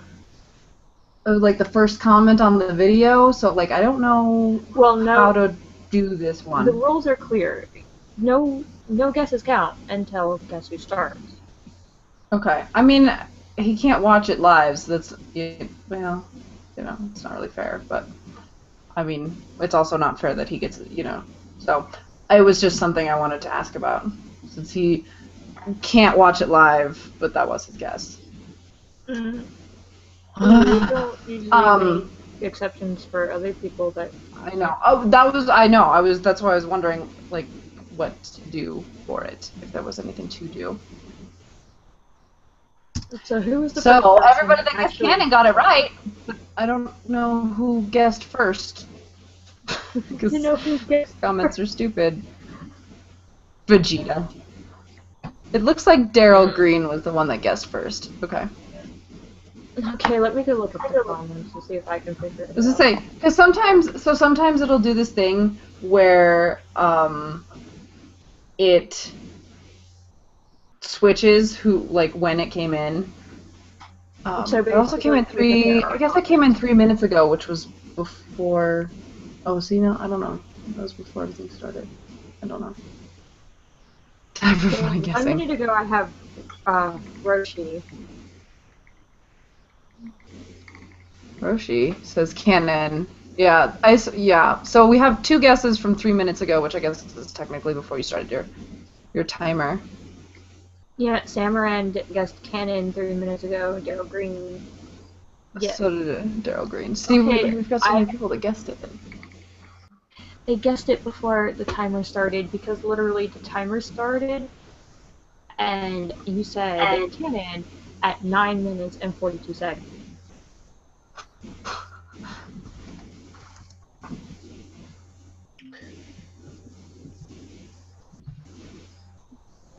Well, this is, you decide. I don't want this to screw things up again. Hey, so, alright, we're gonna have a jury back here. Okay, I stepped away. What happened? People started guessing people guessed too quickly before I actually started the timer, and we have 3 people who said canon, but they guessed 4 minutes ago, and there's 1 person that said canon who guessed 1 minute ago, and then there's somebody that says canon from when the show first started because they can't watch the show because they're in like the UK or something. So before we found out the timestamp, he said canon, I said correct. So everybody knows it's now canon, but we don't know who to give the prize. Yeah, we don't know who to give the prize to. Johnny Test, King Leonidas, these are some good ones. The Last Dragonborn and the First Dragonborn. The RJJ one has some pretty good ones. Oh my good lord. Which one said it during the time of the actual game? Roshi is the closest because she said, Mira said canon, and I stopped the timer at 9 minutes and 42 seconds. Okay, Roshi wins. Mandatory override. Yay, Roshi! Sorry for all of Roshi. Because sorry, Roshi everybody. was the only Sam one who was anywhere with ACDC Rock and Daryl. Everybody got the one right, but you just guessed too early. Alright, guys, even when I post the hints on Facebook, I say don't guess because they won't count. So you gotta wait until I start the timer. When Guess Who With Carla comes on, that doesn't mean start guessing, because I have to explain the rules. The point is that, as it is live, you have to guess live. So sadly, you actually have to be here to participate, and I'm sorry to the person in the UK. But at least you know you got it right. ACDC Rock, I think, is 2000. Is that how? Alright, so Roshi, by default. Hopefully, everybody has a chance each week, so hopefully you'll get that. Yeah. Roshi, you get the today free premium trial to crunchyroll.com. If you can email us at fairytalepodcast@gmail.com, and you will get your 2-day free trial. Guys, again, you've got to wait until I start the timer, because when we say Guess Who With Carla, I explain the rules. sometimes I give the 5 hints from the week before, which nobody guessed. We also have to list the winners. So you have to wait until you hear start timer. Or we're going to go with the closest guess to when the timer actually started. Okie dokie. So now that we've laid down those ground rules, More like It's weird how we iterated. play this. It's weird how we play this game every week, but the rules still get like expounded upon. Because people do more stuff, and so we're like, okay, well, we have to make a rule to stop them from doing this. alrighty. That having been said, I'm sorry to cut you guys short, but we're pressed for time as it is. So we're Oh, wait, going to- real fast though, who is Canon? Because I have no idea who that is. Oh, okay. He At is the very least, who the hell is Canon? He is a member of Carbuncle. He's from Fairy Tale Princess of the Oh, it's Oh, from the the movie. movie. That's why I And he's had got no magic. freaking idea who it was. His magic ability, guns magic. Oh. Cannon makes use of this magic in conjunction with his cannons, one hand held and several floating around his shoulders in battle. His weapons fire magic bullets, which are capable of damaging Juvia's water body, and that's what you get for Cannon. Alrighty. Interesting. Well, we can move He's on to the very well manga. named. Sadly, I will be having to dub all the male characters again, with the exception of Happy, who will be going back to Mira. Yay! I get to She's be so terrible happy. at Happy again, but I do like doing Happy. I apologize. Makes me happy to do I was trying to actually get Robot Fan, aka Greg, back on to reprise his roles because he did such a good job. I just want to keep him on for the manga from now on. Just be these characters. We need Gray because for the same reason that AC/DC Rock can't watch live, our Gray can't be on. Yeah, I feel bad, I but might I be think wrong. he's I gonna apologize. understand if I'm like, can I give somebody else that title and just? I apologize, AC/DC Rock, if that's not where you are. I feel like I somehow, I don't know. I looked and I tried to get him on, but sadly he is not on. I did add him on PSN recently, so I'll message him there if nothing else. I'll be like, hey, you missed When I last say week. we need another Gray, I'm Really kidding. want. We really don't. But All right. So here we go. Chapter 427. Pinched underground battle. Yes, I'm going back to this voice because I like it. Deal with you're gonna have to deal with it. it. I'm the Avatar. You've got to deal with it. That's weird. Don't do that. Go, go, gadget waterbending. Anyway. God. Oh, wowzers. It was fire in my trousers. Yeah, you need to go get that looked at by a physician, buddy.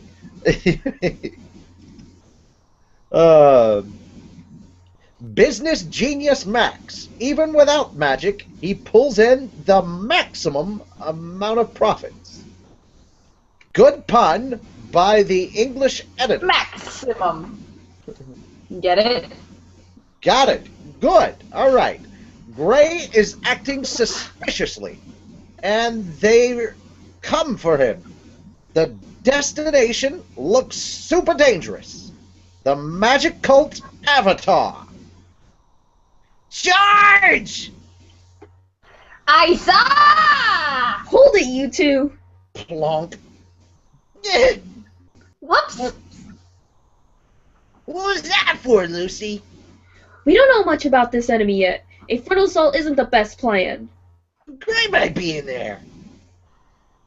That's exactly why we have to be careful about this. First, I want to collect a little data. I think we'll let this one be happy. That makes sense. We can use Virgo's tunneling power to sneak into the church. Ooh! Virgo, help us out! Open! Gate of the Virgin Palace! What? Yeah, no, I love that. Go! Go?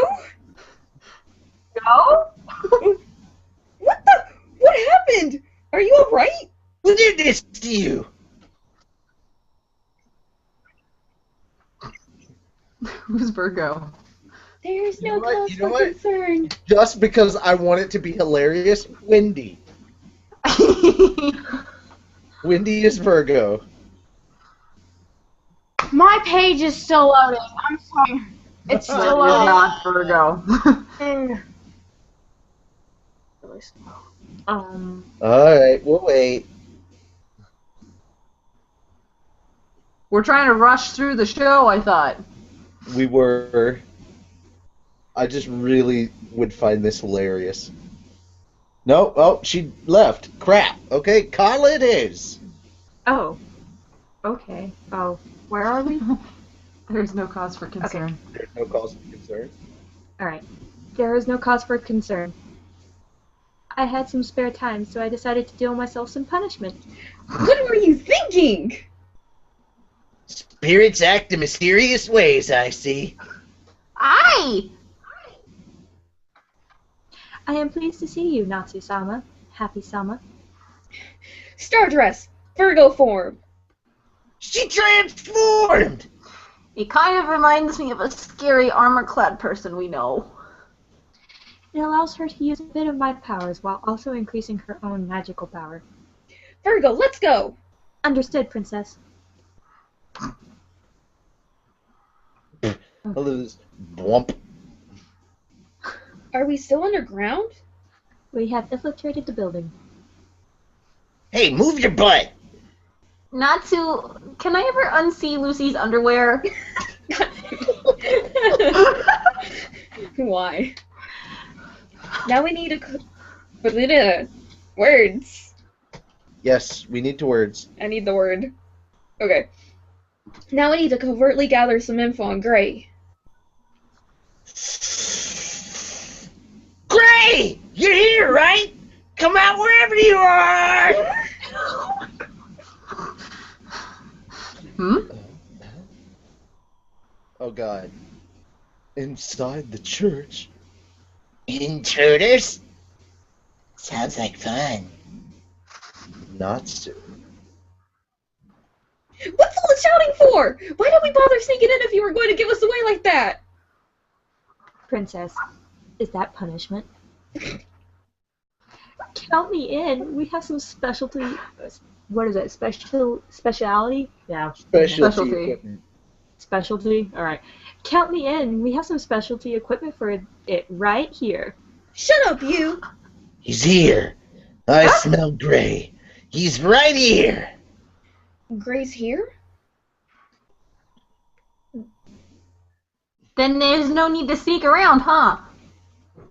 Hey, we've got a secret base here. What are you doing in it?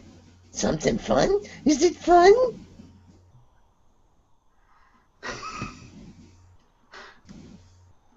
Is that me? Yep. Mr. Kersey. An enemy? Wait, that doll.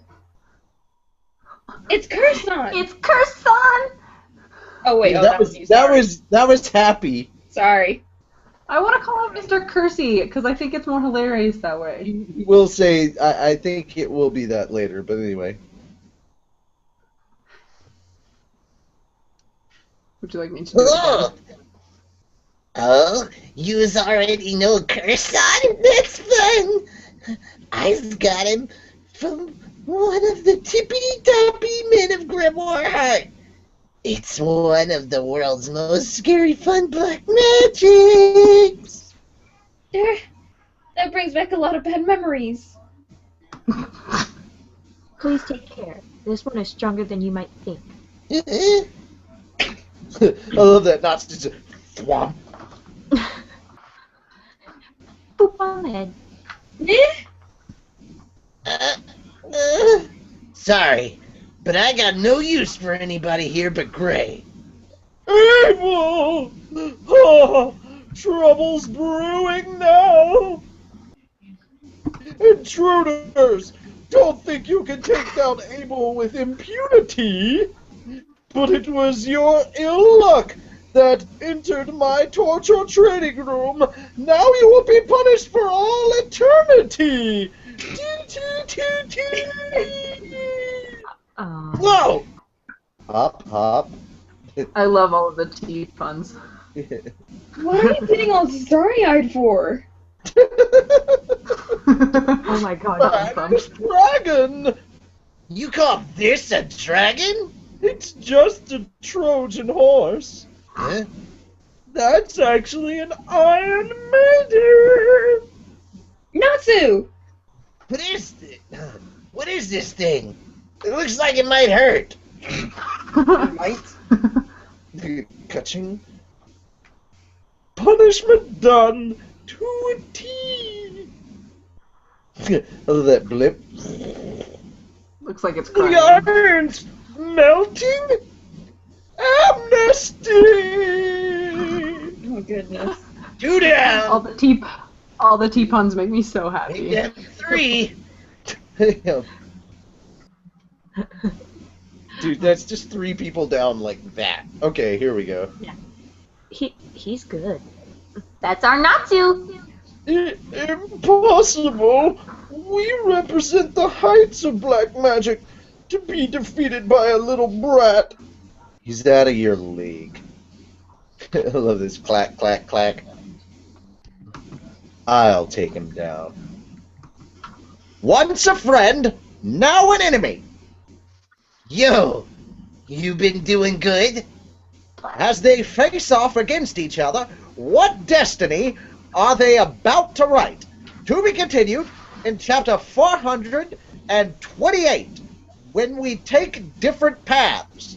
I don't see this starting off very well. Yeah. Oh my god. Okay, I just want to say I love how... Alright, first off, the T-puns are just... Oh my god. The T-puns have killed my brain cells. and then just how quickly Natsu just lays waste to everybody. And of course he would. I like that secret knowledge now, that knowing that Natsu is actually End is just, yeah, now that I know that, every black magic person that worships Seraph, I can forever see them just getting owned by him, because he is the strongest of all of Zeraph's creations, and nobody knows that. Well, see, I Right. have a question, okay? We know that Natsu is Zeraph's creation, which Yep. would explain where his parents went. What about the other Dragon Slayers? Because nobody knows what their parents are either. Are you asking if Natsu might possibly be Agnologia's child? No, I'm asking Natsu doesn't have parents. if the other Dragon Slayers are also Zeraph's creation. No, somebody talked about this last week, but I don't think so. I don't think so. Especially when tomorrow's chapters come out and you get to see more of what's going on with the Magic Council. I don't think that Dragon Slayers are a creation of Zeref, because Zeref would have had to create the dragons. No, Dragon Slayers were around when Zeref was around, because the dragons were teaching that. Well, I know, but the dragons were the ones that taught it. I think that what happened with Natsu is that he was originally Zeref's creation, abandoned, and then, and he knew his name, and then Igneal picked him up. I don't think that Zeref originally planned for him to learn Dragon Slayer magic. He just kind of did. Yeah, I don't think that was actually part of it. I don't think that Zeref created Demon Slayer magic. That Yeah, I is don't think so. That would explain.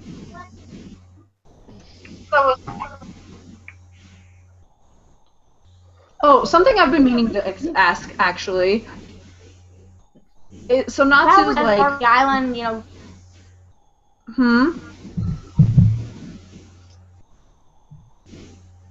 Okay, Wendy, I think, was trying to say something. What were you saying, I know, Wendy? that's why I stopped. Okay, she's like dropping in and out. I don't know. Wait, can you hear me? Yes. All right.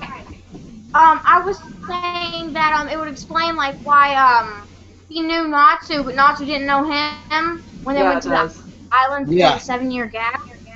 Yeah. Mm-hmm. That's the thing. We were like, how the hell does he know him? And then we finally got the explanation at the end of the most recent arc, which is just starting up in the anime right now. Well, but ever since we talked about that, like, this has been a theory. That was the theory I had for a long time. Since he knew who Natsu was, but Natsu didn't know who he was. And then we got the panel that said, like, who will I meet? Will it be you or will it be End? And you're like, obviously. And then we got the panel where he actually said what END stands for. END stands for Ethereal Natsu Dragnew. Which, in case people were not catching on. Seraph also explained that he created END in order for END was his great final creation. He created the Book of End in order to actually destroy himself. Like, this is Seraph's only way to die, and that's why he created Natsu. And that was Mardgear's theory, so yeah, that was confirmed. But what I think is interesting is Natsu's way stronger, and they were riding on that animal to go get Gray, and there was no sign of motion sickness. And this is a thing that's been bugging me for a long time, but I remembered it with the stupid anime thing that happened. He didn't get motion sick on the tree. Not a typical form of transportation. No, but he got seasick when Lucy. He got motion sick when Lucy gave him a piggyback ride in like the first few episodes. So clearly, living things are not the exception to the rule. It's because Lucy jiggles too much. Jiggle, jiggle, jiggle. But that was something that I've been meaning to ask because, like, it bothered me. There was no sign of it. The laws of motion sickness, I don't think, are ever going to be consistent with Mashima.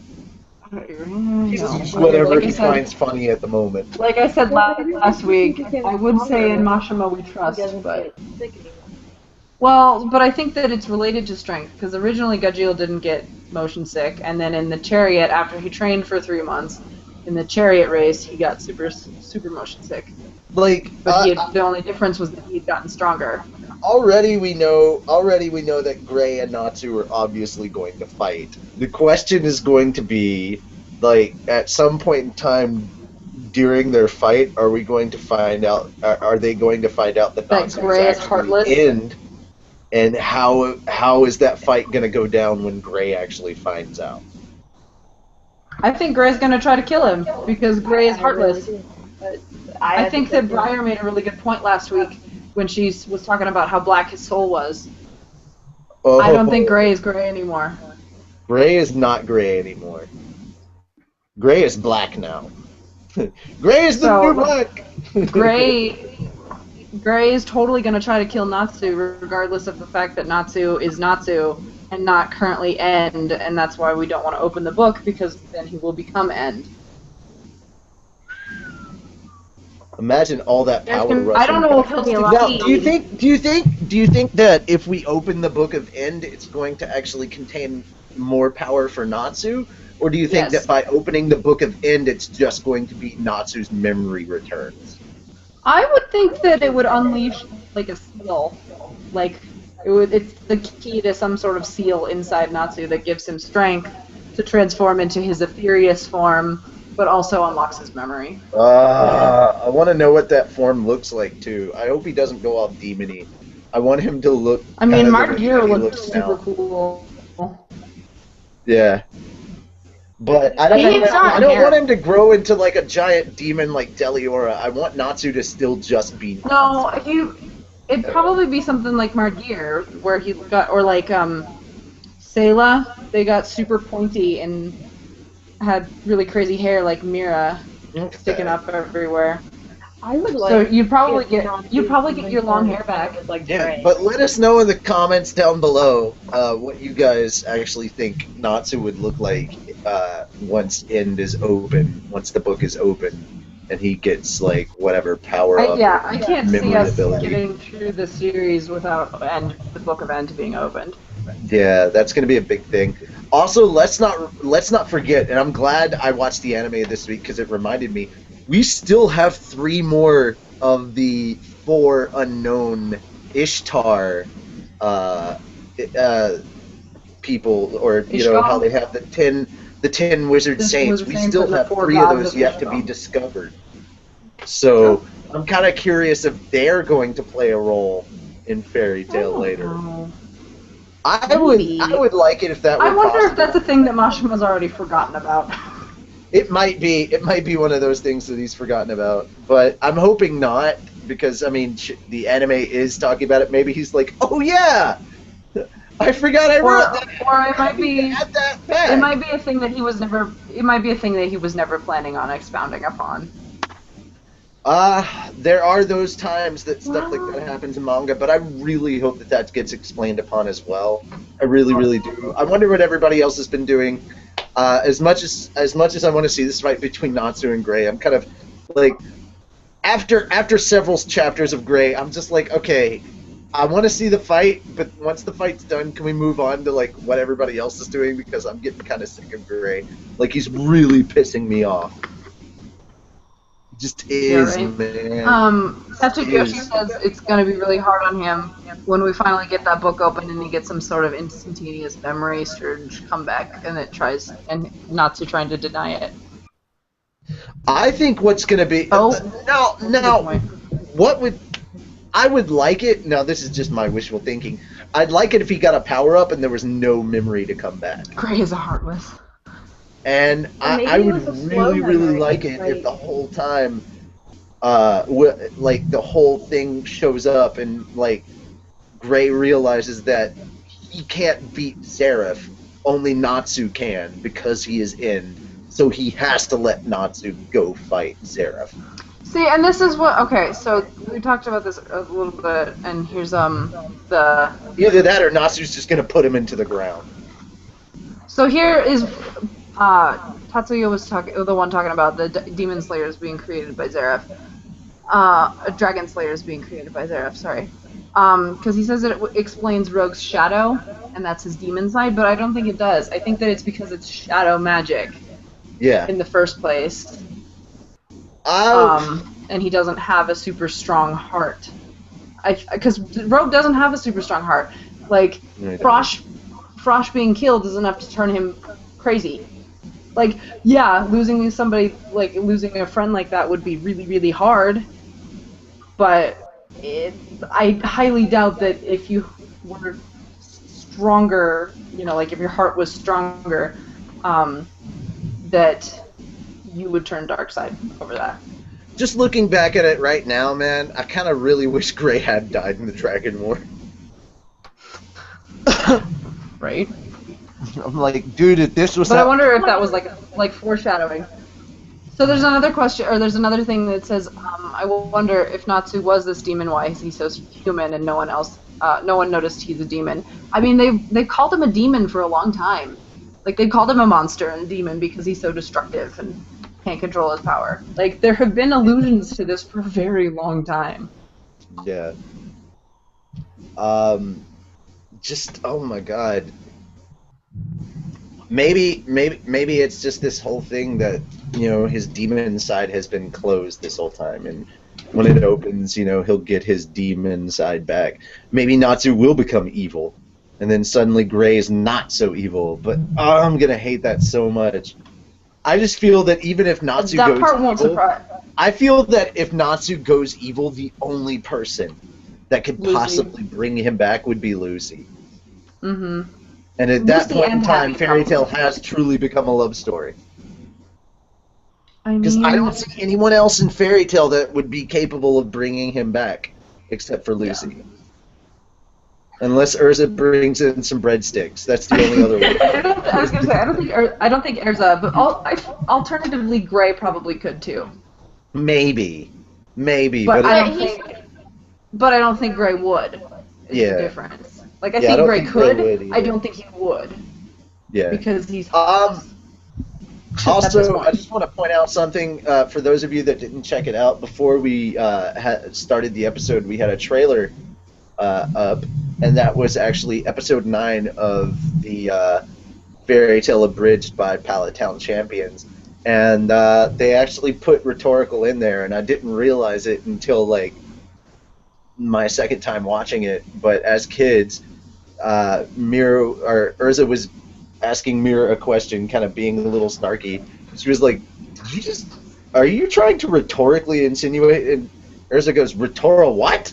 And I was like, oh my god, Mira was the whole reason why Urza now does rhetorical questions. Rhetorical question! I was like, oh no, it's all Mira's fault. Oh, hell yeah. But yeah, good times, good times. Alright, that is it for us. We've been going for almost 2 hours now, so we're going to have to wrap things up. And we'll start with the naming of this episode. Episode 180! Oh my god, can you believe we're this far now? Episode 180 should be called what, Wendy? No, we can't name it. Bug. What? She had lots of glitches. Oh, lots of glitches? Okay. That's not what she called it. That's where. Oh. What did she call it? It sounded like bug glitch to me, but I don't know. Yeah, that was it. Okay. Yes. Mira Jane.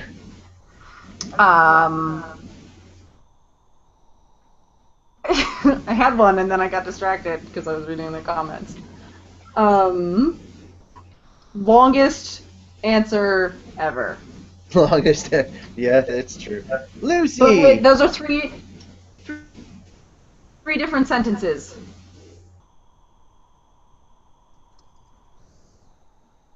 Oh, okay. So I just need to put a period after each word? Longest answer ever. Yes. Or instead of the 3 exclamation points at the end, I can just put an exclamation point after each word. There we go. No. Perfect. Yes. Yes. I'm not excited about them. It's longest answer ever. Well, we're excited about it.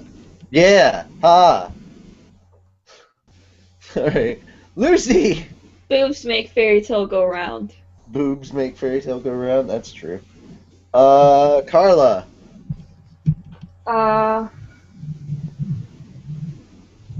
Ask and you shall receive the world's longest answer. And I'm going with don't guess early. True. That's all I could come up with because it was either that or I have nothing. All right. So yeah, that's our names for this episode. But if you'd like to give this episode a name, post it in the comments below. You've got 24 hours, so it's okay if you can't think of one now. Come back before 9 o'clock tomorrow. That is when we will be saying the name of the episode. Well, we'll be confirming it, rather. But yeah, if you want to check us out at any of the places that we inhabit, you can find all of our social media links at the bottom of the description down below. If you want to hang out with Carla, you can probably find her either on our website, fairytalepodcast.com, or on our Facebook page, facebook.com/fairytalepodcast. While you're on our website, perusing through the endless amount of swag that is updated from week to week, or maybe catching up on some older episodes that you may have missed, don't forget to click that little donate button if you think we do a good job. Or if you would like to give Lukey, yeah. Nah. Lucy, if you would like to donate to Lucy's incessant need for vodka, the vodka donations are coming in. I'm running low, please, I need some. She didn't mess up nearly enough English this week. She needs more vodka. I need more. And you need more also. So everyone needs more. If you would also like to donate to just us for all the, if you enjoyed the show and you'd like to help us improve the show, you can do that. Just click the little donate button and make sure to leave a message for who it's going to and why, so that I make sure it gets sent to the appropriate person. While you're doing all that, please don't forget the reason that we're all here, and that is, of course, the Fairy Tale series. Please help support Hiro Mashima and all of his hardworkingness by purchasing all the anime, manga, and the games and all the incredible swag that's out there. Show your support by being a fan. Remember, be a ninja. Not a ninja. No. Wow. No, don't be a ninja. Don't. That's a different show. Wow. I haven't done that in a long time. All right, be a mage, not an internet pirate, because we've all seen what Urza does to pirates, and it's just not pretty, especially when she gets her hands on some breadsticks. That is it for us. I am Natsu Dragneel. I am here with Wendy, who's making a smiley face. Mira Jade. Bye. Lucy. Yeah. Of the jiggleness. Because Jiggle, jiggle, jiggle. the only living being that can make Natsu sick from a piggyback ride. Pun intended, I'm gonna ride that joke into the ground. Alright, That was bad. shut it. You're double I pun there. made Wendy laugh! That's the important part! And finally, Carla. Well, Alright, and that is it for us. Good night, everybody. How do we end each episode of the show? Lucy. Yay! Whee!